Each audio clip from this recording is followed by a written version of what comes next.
Graça e paz, uma de selfie, estamos mais uma vez aqui para gravar o nosso podcast. E hoje a gente recebe o pastor Nilson Gomes, recebe também a cantora Edneia, e a gente vai bater aquele papo sobre sedentos pela presença. Paz do Senhor, pastor, tudo bem? Paz do Senhor. Edneia, paz do Senhor? Paz do Senhor. Então vamos começar com as nossas perguntas. O tema desse ano é sedentos pela presença, e a gente sempre bate aquele papo sobre como é que você sentiu essa presença pela primeira vez. Quero começar com o pastor Nilson. Pela primeira vez, quando eu senti, foi quando eu sou do estado do Rio de Janeiro, e eu vim para cá, eu tinha 16 anos de idade. Eu cheguei numa segunda-feira, numa terça-feira, a minha tia estava com 7 irmãs com ela do círculo de oração, inclusive as 3 dirigentes. E me colocaram no círculo. Eu nunca tinha pisado dentro de uma igreja evangélica, não sabia o que era evangelho, o que era Cristo. Eu morava numa roça, trabalhava com boi, com gado, e elas me colocaram ali e começaram a falar em línguas estranhas. Ali eu senti algo que assim me impactou, porque me deu até medo. Porque naquele círculo a minha tia dizia: vamos consagrar ele para ele ser um pregador. Mas peraí, você tem 16 anos, nunca tinha ouvido falar sobre Jesus e já cai num ciclo de oração? Gostei dessa. Mas o que aconteceu depois disso? Mas o senhor sentiu mesmo? O senhor chegou a falar línguas, a chorar? Qual foi a manifestação? Foi só? Não, a manifestação foi de medo. Algo assim que eu não sei explicar. Assim, fisicamente a gente... é algo que mexe lá no interior da gente, que deixa a gente tipo abalado, né? Então assim, é uma presença de Deus tão forte que quando a primeira vez que eu entrei na igreja Assembleia de Deus ali no bairro Mangueira, eu sentia como se a parede estivesse viva. Eu tinha medo de ter acesso à igreja, porque era uma presença tão forte do Senhor no templo, que parecia que até as paredes tinham vida, ganharam vida. Essa sensibilidade então é muito forte no Senhor, é muito forte. Mas, Edneia, quando você sentiu essa presença pela primeira vez? Eu estava até comentando com o pastor Nilson minha experiência, né? Eu não lembro quanto de idade eu tinha, mas, para a glória de Deus, nasci num berço evangélico, né? E passou-se a semana de festividade do ciclo de oração. Eu tenho isso gravado na minha memória. Festa do ciclo de oração. Festa do ciclo de oração, lá em Teoflotone. Eu sou de lá também, né? E passou-se a festa e eu tinha muito aquela sensibilidade, mas não entendia, né? Ia no ciclo de oração e tudo. Mas passou-se a semana e eu acho, não tenho certeza mais, mas eu acho que era um sábado e meus pais não estavam em casa, meus irmãos não estavam, e a vizinha começou a tocar uma música muito alta, secular, de Zezé de Camargo e Luciano, e eu fiquei incomodada com aquele negócio, porque eu amo louvores, já nasci, posso dizer, louvando. E aí foi passando aquele negócio, aquela música, e aquele negócio me incomodando. E eu me lembrei que a preletora da festividade disse que nas mãos da gente unção. Eu me direcionei para o lado da casa da vizinha, estendi as mãos e repreendi. Falei: Jesus, queima aquele som. Se em minhas mãos tem unção, queima aquele som. Rapidinho. O som parou. Acabou. Acabou. E a vizinha não era crente, né? Aí já sabe as palavras que ela disse. E gritou muito alto, aí eu comecei a sentir mesmo aquela chama arder dentro de mim e coragem do Espírito Santo. Me lembrei que minha tia era uma idosa, estava enferma, morava perto da gente, eu me levantei, fui lá na casa dela e estendi as mãos sobre ela, estava acamada, tinha uns 15 dias mais ou menos, e minha tia Sebastiana hoje dorme no Senhor também, né? E aí eu fui lá, estendi as mãos sobre ela, com a autoridade que Deus me deu naquela hora, e ela levantou da cama, e começamos a sentir mesmo aquela presença mesmo forte, tomando conta. Eu estou até arrepiando. Quando a gente lembra das coisas de Deus e vai, né, tomando conta da gente, uma das experiências assim, que eu me lembro mais forte, eu acho que eu tinha por volta de uns 8 anos, 10 anos, por aí, criança. Eu vou querer uma oração com imposição. Coloco. Gente, Moisés é nosso personagem principal, nosso versículo tema é Êxodo 33:15. Se a tua presença não for conosco, não nos faça subir daqui. O que Moisés tem para ensinar para essa geração de jovens e adolescentes que a gente tem nas nossas igrejas hoje, até dos jovens e adolescentes do mundo, né? O que Moisés tem para ensinar, pastor? Eu vejo que é o relacionamento. Moisés, ele foi muito bem instruído no lar. Veja que Moisés, quando foi para a casa de Faraó, mas a mãe dele muito bem instruiu. Ele teve uma boa instrução. E a gente percebe que hoje estamos convivendo com uma geração que o ensino do lar está sendo terceirizado. E com essa terceirização do ensino no lar, o ensino cristocêntrico, a gente está hoje perdendo muita juventude e adolescente para esse mundo secular progressista.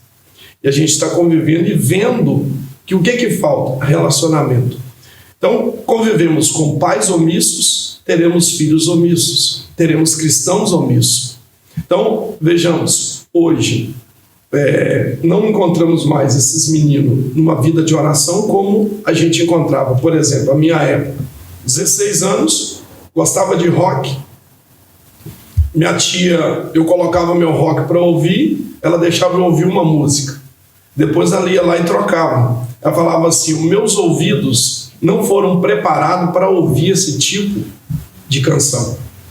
Eu vou colocar uma aqui que é boa para os meus ouvidos e para o seu. O meu ouvido não pode ser poluído, porque ao entrar no meu ouvido polui a minha mente. Ela dizia isso para mim. Eu tenho a mente de Cristo. E com razão, né? Com razão. E ela ia lá e colocava Tony e Tito, Joel e Jonas, Irmãs Falavinha. Esses meninos de hoje não fazem a mínima ideia de quem ele está falando. Passa longe. É só música boa, inclusive. Mateus Inhense, Jair Pires, Oséias de Paulo. E eu, com vergonha de ir lá voltar o meu rock, né, o meu Pink Floyd, o Nirvana, eu acabava ouvindo. Então eu cresci ouvindo aquilo ali. Todas as coisas que a minha tia ia fazer, ela me chamava para oração. Eu cresci com a minha tia me ensinando a orar. Entrava no quarto, fechava a porta, colocava eu e meus primos tudo de joelho, vamos orar agora. Então eu aprendi a orar com a minha tia. Então minha primeira experiência, como eu já falei, foi, eu cheguei numa segunda, na terça eu estava no meio de 7 irmãs do círculo de oração, e elas me consagrando a Deus para me ser um pregador. E tá aí a profecia sendo cumprida. Há 29 anos. E relacionamento, Moisés conversava, a Bíblia fala que Moisés conversava com Deus face a face. Relacionamento é isso. A amizade que Moisés tinha com Deus, a ponto de questioná-lo algumas vezes, falando, o senhor tomou essa decisão, mas o senhor está querendo que um anjo vá com a gente, beleza, respeita o anjo. Mas eu não sei o que o senhor pode fazer. E esse povo não é do anjo, esse povo é do Senhor. Sim. Radinéia, o que Moisés tem para ensinar para essa turma? Perseverança. Perseverança. Hoje, praticamente, tentam... eu vou lutar por isso. Vamos dizer um objetivo, algum sonho básico, né? Para nós, evangélicos, servos do Senhor, e para o mundo também. Tenta um pouquinho, aí eles mesmos não acreditam neles. Eu não posso, eu não vou conseguir, eu vou desistir. E Moisés acreditou, persistiu. Jesus chamou, Deus chamou ele para a obra. É você que eu vou usar, não é o outro, é você que eu vou usar. Mas eu não sei falar, eu não sei quem é o Senhor, eu vou falar em nome de quem? Eu sou. E Ele é. E está presente com a gente aqui. E a perseverança de Moisés mostra pra gente que a gente realmente não vamos alcançar. Vamos alcançar, porque eu sou está. Lembrei aqui que o pastor Jander Magalhães, um abraço para ele lá de Ipanema, pregou aqui na convenção, e ele falou que Jesus, como bom judeu que era, frequentou o templo anualmente até os 30 anos de idade. Isso. Com quantas vezes ele passou perto do tanque de Betesda e viu aquele paralítico lá? Ele olhava, aí na conjectura dele ele falava assim, não, sua hora vai chegar. Fica aí que uma hora a sua hora vai chegar. Verdade. Esse homem passa 38 anos do jeito que ele estava. E esperando. Dia, no momento certo, na hora certa. Então, e Moisés perseverou em momentos em que só ele acreditava. Só ele. Quando ele desce daquele monte e aquele povo está adorando um bezerro de ouro, só ele acreditava. Só ele acreditava. Ele foi também até Faraó. Praticamente, ele peitou. E sozinho, porque o irmão estava lá para ajudar por causa da gagueira, mas sozinho. Ele foi no nome do Senhor. Interessante que em nenhum momento você vê nos escritos a fala do irmão, só dele. Só dele. Verdade. E o interessante é quando ele tira o povo do Egito e quando ele chega diante do mar, ele estava com as duas questões aqui abordadas. A perseverança e o relacionamento. Isso. Sim. Quando o povo oprime ele, agora, você trouxe nós para morrer aqui, ele foi para onde? Para o relacionamento dele com Deus. E aí, o que eu faço? Mas o que você tem na mão? Uma vara, então. Toca nas águas. Toca nas águas. Ali estava o relacionamento e a perseverança. Moisés mostra muito isso. E essa geração está precisando de mais disso. A nossa geração, eu tenho 36, a gente viu muita coisa na igreja. A gente via as almas se convertendo. A gente via gente... Eu não sou criado na Assembleia de Deus, eu passei até os 15 anos de idade na quadrangular, mas eu via gente batizada com o Espírito Santo, eu via gente convertendo. Hoje, a gente está vendo isso aqui nos nossos pré-congressos, a gente está vendo, a gente leva os meninos lá para frente, ora e põe mão, porque a gente sabe que sem relacionamento com Deus e sem perseverança, a gente não perde demais. Isso, não consegue. E a salvação, infelizmente, está sendo perdida. Pouquíssima. Nossos jovens, né? Nossos jovens se perdendo. Qualquer coisa desorienta eles. Eles acreditam mais, é a sensação que a gente tem. Eles acreditam mais na fala do mundo, que você não é, você não pode, você não faz, do que no Deus que acabou de dizer para eles no culto. Sim. Eu te chamei para isso, você é aquilo que eu disse que você é. Você vai aonde que eu disse que você vai. Eles acreditam mais no mundo do que no Deus que acabou de usar alguém para falar com eles. Ou falou através da palavra, através de uma canção, só, como é que fala? Dando certeza, né? Então, perseverança e relacionamento. Imagina se Moisés não acredita que ele seria libertado do povo de Deus. Imagina se ele não acreditasse. Mas, gente, como é que a gente busca essa presença, então? Já que a gente está vendo aqui que o mundo cada vez mais se aproximando e até mesmo dentro da igreja. A gente é da geração criada pela televisão, mas esses meninos são da geração... E a mãe da gente ainda tinha um controle ainda. A gente ainda tinha um desenho, verdade. Um negocinho que fugia. Hoje não, hoje está na palma da mão desses meninos. E infelizmente, com essa overmídia, com essa quantidade de informação que a gente tem, isso chega na mão de crianças, de jovens, de adolescentes. Como é que a gente busca essa presença, pastor? Eu volto no que eu principiei aqui, é o relacionamento. Esse relacionamento ele vem por meio da palavra e por meio de uma vida de oração. A oração ela te coloca em conexão com o céu, com Deus. E a palavra ela te instrui sobre Deus. Então esses dois elementos ele não pode faltar na vida do cristão atual. Veja que o que mais hoje está levando, sobre o que a Edneia falou, essa desconstrução, essa pauta progressista que ela vem minando, né, os princípios básicos da fé cristã, você percebe que é a ausência das escrituras. Então hoje a palavra está colocando em xeque-mate dúvidas, né? Convivemos hoje com uma geração que ele questiona. A nossa geração tinha que ouvir, cala a boca e ouve, escuta. A geração de hoje, ela quer que a gente escuta ela e não que a gente instrui ela. Então é uma geração que ela acha que sabe mais do que aquele que já viveu mais do que ela. Então é uma geração que ela não sabe conviver com esse relacionamento. E isso começa dentro da família. Filhos que não têm um bom relacionamento com os pais, não se relacionam bem com os irmãos, e na maioria das vezes não se relaciona bem nem com os de fora, mas virtualmente ele se relaciona com milhares. Então é uma relação virtual que não tem aproximação, não tem o calor humano, Não tem toque, não tem toque. não tem gente perto. Então isso está trazendo essa deficiência para esse relacionamento. Essa geração precisa buscar mais. Diné, Precisamos de mais união também, né? Sim, para buscar essa presença. Às vezes sozinho, não tem estrutura, não sabe o que é estrutura.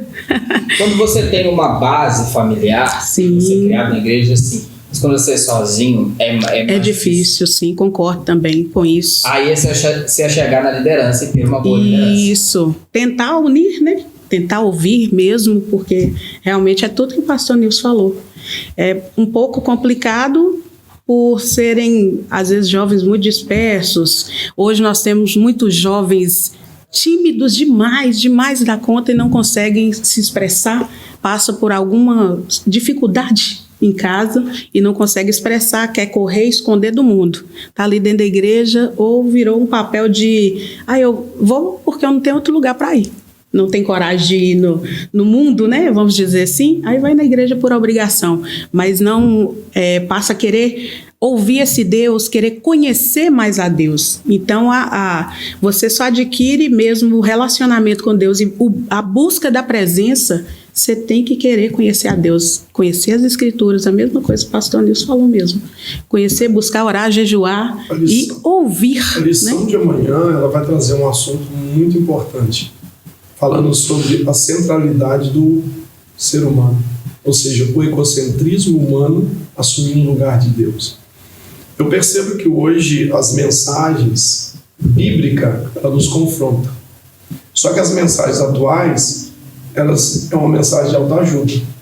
Então, assim, pregadores, ensinadores, mestres estão muito pegando esses nichos, né, baseado nessa autoajuda que o ser humano precisa ser ajudado. É verdade, precisa. Mas essa ajuda, ela é condicionada. Ela tem uma condição para ela. E a gente percebe hoje, outro dia eu fui abordado por um determinado pastor.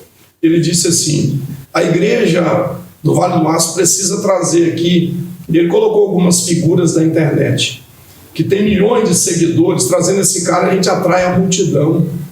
E eu comecei a olhar para ele e comecei a rir. Ele falou, por que você está rindo? Eu falei assim, porque os evangelhos não aprovam o que você está dizendo. Ele disse, o que os evangelhos dizem? Eu falei, pelo que os evangelhos dizem, a sua igreja precisa de Jesus. Eu falei, não, Jesus está lá. Eu falei, então vamos para os evangelhos? Jesus entrou numa cidade chamada Naim, e o que seguia ele? Uma multidão. Jesus foi para uma casa de um certo homem, importante da sociedade na época, que a filha dele estava com problema. E chegou alguém e disse, não importuna o mestre que ela já morreu. E Jesus falou com ele, crê somente. E quando ele estava indo, a multidão o comprimia, ou seja, o apertava. E Jesus virou e disse o que para ele? Alguém me tocou. E os discípulos falaram que, mestre, mas a multidão te aperta. Aí eu falei para ele, Jesus foi para um deserto, a multidão seguiu ele para lá. Chegou lá, Jesus virou para o discípulo, chegou nele e falou assim, despede eles que eles estão aí para a cidade, está longe, para comprar alguma coisa para comer. Dá vocês aí de comer, nem se eu tivesse aqui 200 dinheiro aqui, daria para comprar pão para todo mundo. Mas a multidão estava lá. Então, assim, quando você olha para o que a Bíblia diz e você olha para o que os homens dizem, entra em choque. É diferente. É diferente. É diferente. A multidão seguia Jesus, mas os momentos, na hora que o negócio apertava, nem os discípulos estavam com ele. É verdade. Ele estava sozinho. Estava sozinho. Então, por isso que é importante buscar essa união para ter uma base, para você poder, se você não tivesse uma base, uma tia que te incentivasse. Estava ali comigo, me orientando e me puxando minha orelha. Gente, infelizmente eu preciso encerrar esse papo, tá muito bom. Queria agradecer a presença de vocês aqui. Pastor Nilson, obrigado. Doutora Ginéia, obrigado. E para você que ficou aqui até agora, eu tenho alguns recados. Primeiro, se inscreva aqui no canal do YouTube da Almighty Self. A Almighty Self está chegando, a gente vai ter, você que não pode vir aqui ao tempo, você vai poder assistir ao vivo aqui no nosso canal. A nossa camisa já está liberada, a gente está no segundo lote. Pergunte o seu líder, o seu dirigente de jovens e adolescentes, que ele vai conseguir uma camisa para você. E terceiro, se você é fora da nossa igreja, chama a gente no Instagram que a gente consegue agilizar uma camisa para você. Tudo bem? Obrigado, gente. Até a próxima. Graças a Deus, Almighty Self.